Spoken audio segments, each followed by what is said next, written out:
Hi, welcome to this week's video. My name is Paul. So this week I'm doing some charcoal landscape drawing, and I'm going to try and do something I don't often do, and that's a kind of a tutorial. We'll see how it goes. It's going to be quite a short video.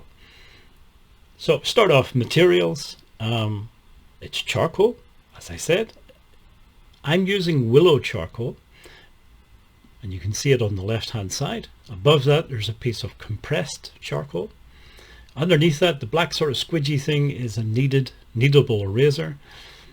You can see me using some tissue paper to smudge the charcoal.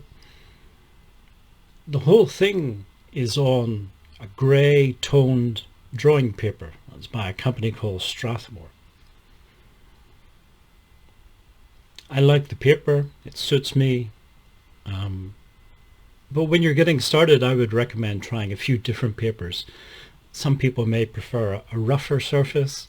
This is quite a smooth surface paper. There's a bit of texture to it, so it works for me.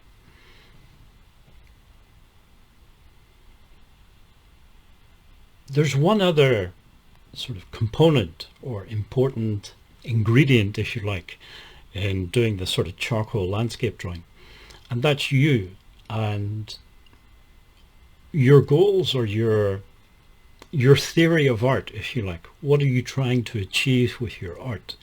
Ultimately, that's what's going to drive your own style of art and allow you to create something that's more uniquely yours rather than just copying someone else. So maybe a good place to start is somewhere like Pinterest or Google.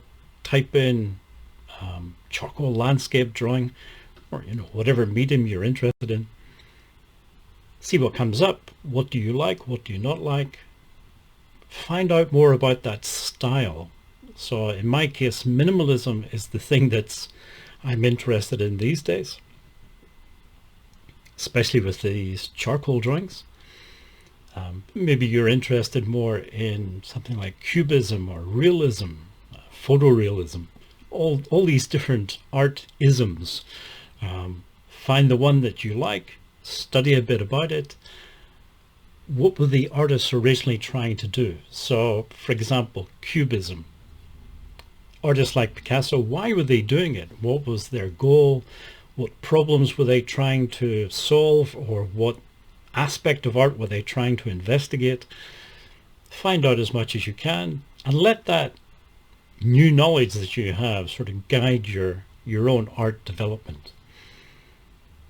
I think, as I say, I think that's probably the most important thing to do. It's much more important than just, what type of charcoal do you use? I know a lot of people focus on that, but I think that's the wrong thing to focus on. I think the sort of theory that drives your art, that helps you to create your own art style and express yourself as an artist, that's the most important thing, I think. Okay, on screen you can see couple of recent examples. I'd say quite minimalist, very abstract. Minimalism is a form of abstraction. Abstract in the sense that as I say, there's no reference material. I'm not trying to produce a copy or illustration of a real landscape.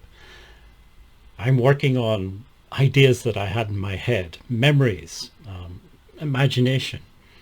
Those are the things that interest me, combined with this idea of minimalism.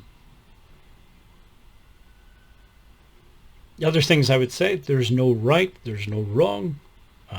You do your own art.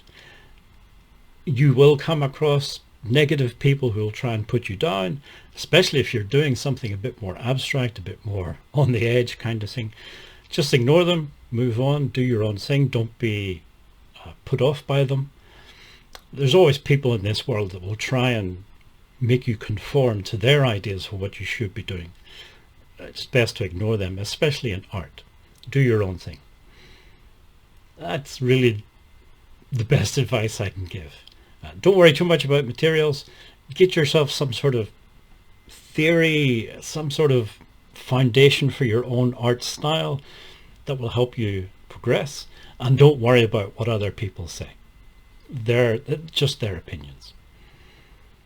If you made it this far in the video, thank you for watching and listening, and hopefully see you again in next week's video.